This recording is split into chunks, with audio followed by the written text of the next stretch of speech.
Auf den weiten Graslandschaften Südafrikas jagen zwei Geparden im goldenen Morgensonnenlicht.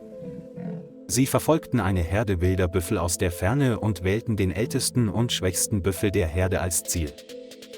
Beide stürmten hinaus, koordinierten ihre Aktionen reibungslos und schlugen den Büffel nach einigen heftigen Angriffen nieder.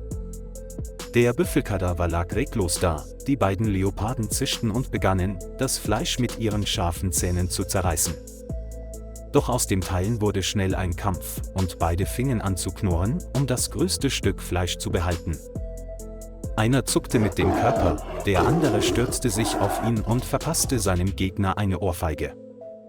Brüllen hallte über die Graslandschaft, als zwei Raubtiere in einen Kampf um Territorium und Nahrung stürmten. Der Kampf wurde heftig, Klauen und Reißzähne prallten im Staub aufeinander. Schließlich war eines besiegt. Das Blut floss ihm die Schulter hinunter, es wich zurück, rang nach Luft und gab auf. Der besiegte Leopard ließ eine unvollendete Mahlzeit zurück und trottete langsam vom wilden Schlachtfeld davon. Es wanderte durch die ausgedörrten Graslandschaften, sein Körper war erschöpft von Hunger und Niederlage. Der Wind wehte über seine Haut und trug den Staub und den Geruch von altem Blut mit sich, der noch immer auf seinem Fell klebte. In der Ferne liegt ein stiller See, der einzige Ort, an dem Fische oder Wasservögel zu finden sind. Der Magen des Leoparden knurrte vor Hunger, als er versuchte, der Fährte der Fische am Seeufer entlang zu folgen. Als er einige kleine Fische in Ufernähe schwimmen sah, tauchte er sofort ins seichte Wasser, um sie zu jagen. Der Schlamm am Grund des Sees war jedoch zu weich und tief, sodass seine Füße schnell einsanken. Je mehr er sich wehrte, desto tiefer sank sein Körper ein und blieb mit allen vier Beinen im Schlamm stecken. Schlamm bedeckte seinen Körper, behinderte jede Bewegung und machte seine Atmung schwer und ermüdend. Es versuchte, mit Gewalt zu entkommen, doch jeder Ruck führte zu weiterer Erschöpfung. Das schlammige Wasser stand ihm bis zum Bauch, der aufsteigende Gestank machte ihn noch verzweifelter. Das Brüllen wurde allmählich schwächer und nur ein leises Stöhnen hallte durch den stillen Raum. Seine Augen waren halb geschlossen, er war müde und panisch und wusste nicht, was als nächstes kommen würde. Das Schilf schwankte am See, die Zeit verlangsamte sich in hoffnungsloser Verzweiflung. Es blieb stehen, keuchte nur noch und starrte hoffnungslos in die Ferne. In diesem Moment ertönte ein leises Geräusch vom See und kündigte das bevorstehende Wunder an. Jack Morris, ein pensionierter Ranger-Veteran, lebt in der Nähe des South Luangwa Nationalparks. Es war sein freier Tag und wie üblich ging er allein auf dem See angeln.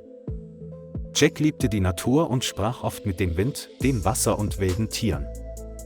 Als das Boot an diesem Morgen in die Nähe des gegenüberliegenden Ufers trieb, hörte er plötzlich ein heiseres Geräusch.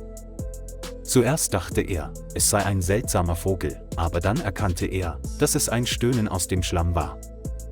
Jack hielt mit dem Rudern inne, schielte auf das Schilf und beobachtete schweigend. Eine riesige, schlammgeschwärzte Gestalt erschien im Sonnenlicht, es war ein Jaguar. Der Leopard lag regungslos da, die Augen halb geöffnet, sein ganzer Körper mit Schlamm bedeckt, nur seine Augen lebten noch. Als erfahrener Mann war Jack klar, dass das Tier nicht länger in der Lage war, Schaden anzurichten oder zu entkommen. In diesem Moment beschloss er einzugreifen ohne zu zögern, ohne Angst, nur von seinem Rettungsinstinkt geleitet. Jack watete durch den knietiefen Schlamm und näherte sich langsam dem gefangenen Leoparden. Er sprach leise, als würde er ein verängstigtes Kind mitten in einem Albtraum beruhigen. Der Leopard knurrte nicht und wehrte sich auch nicht, sondern sah ihn nur mit verzweifelten und müden Augen an. Jack zog die Beine des Leoparden mit den Händen aus dem Schlamm und achtete dabei darauf, ihm keine weiteren Schmerzen zuzufügen. Dicker Schlamm klebte an seinen Armen und seiner Brust, was das Ziehen noch schwieriger machte. Er bückte sich, schlang seine Arme um den Bauch des Leoparden und hob ihn mit aller Kraft aus dem Schlamm. Nach einigen Stürzen brachte er das Tier schließlich ans Ufer, in die Nähe des kleinen Bootes. Das Boot schaukelte, als er den schweren Leoparden stützte, aber er erlangte schnell sein Gleichgewicht zurück. Jack legte es auf die Seite auf die Plane und warf ihm einen Mantel über den Rücken, damit es warm blieb. Er saß in der Nähe, hielt mit einer Hand das Seil des Bootes, die andere lag auf dem Körper des Leoparden, als wolle er Wärme übertragen. Das Boot drehte langsam um, dahinter war die ruhige Seeoberfläche und noch immer waren Spuren von Schlamm zu sehen. Auf dem Rückweg blickte er immer wieder auf den regungslos daliegenden Leoparden, und sein Herz klopfte vor Sorge. Jede kleine Bewegung des Tieres ist eine neue Hoffnung, eine Verpflichtung an sich selbst, es zu retten. Das Boot erreichte das Ufer, er trug es schnell auf seiner Schulter und ging schwerfällig auf das Auto zu. Obwohl er erschöpft war, leuchteten seine Augen auf, als er sah, dass es noch lebte und ihn mehr denn je brauchte. Am sauberen Bach am Waldrand kniete Jack nieder, schöpfte Eimer mit Wasser und goss es über den schlammigen Körper des Leoparden. Das Fell des Leoparden war durchnässt, dicke Schlammschichten lösten sich ab und gaben den Blick auf das wunderschöne schwarz-goldene Fell darunter frei. Es regte sich leicht, blieb aber still und schien zu verstehen, dass diese Person ihm half, wieder zum Leben zu erwachen. Jack trocknete es mit einem alten Hemd ab und breitete eine Decke hinter dem Auto aus, auf der es liegen konnte. Das Fahrzeug brauste auf die wenige Kilometer entfernte medizinische Station im South Luangwa Conservancy zu. Als er ankam, rief er nach dem Tierarzt und öffnete die Autotür, um den Leoparden herauszuholen. Das Personal half schnell und legte das Tier auf einen Edelstahltisch im Intensivraum. Es lag still da, die Augen halb geöffnet und bewegte sich gelegentlich leicht, als würde es auf das Licht der Deckenlampe reagieren. Jack stand neben ihr.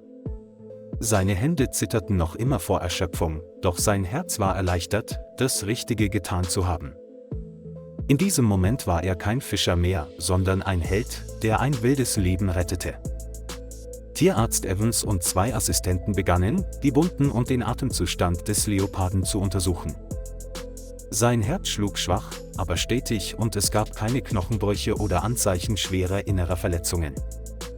Lediglich an Schulter und Hals waren einige Kratzer zu sehen, die vermutlich von früheren Kämpfen mit seinesgleichen stammten. Evans gab ihm Nahrungsergänzungsmittel, Infusionen und antiseptische Augentropfen, damit er schneller genesen konnte. Nach einer Stunde Beobachtung kam er zu dem Schluss, dass der Leopard nur Ruhe und Nahrung brauchte, um wieder zu Kräften zu kommen. Die Reservatsleitung hat entschieden, ihn zur weiteren Beobachtung im halbwilden Pflegebereich zu belassen. Während seiner Genesung dürfte Jack täglich Besuche und Pflege erhalten. Aufgrund seines unerschütterlichen Geistes und seiner starken Augen gaben sie ihm vorübergehend den Namen Rouge. Rouge wurde in eine große Scheune mit Bäumen, Schatten und freiem Bewegungsraum gebracht. Am ersten Tag fraß es ohne zu zögern das Fleisch, das Jack mitgebracht hatte, und sein Blick wurde sanfter, als es ihn ansah.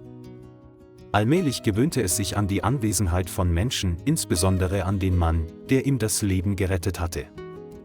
Jack kam oft, um vor dem Käfig zu sitzen, Geschichten zu erzählen und jeden Schritt der Genesung des Leoparden zu verfolgen.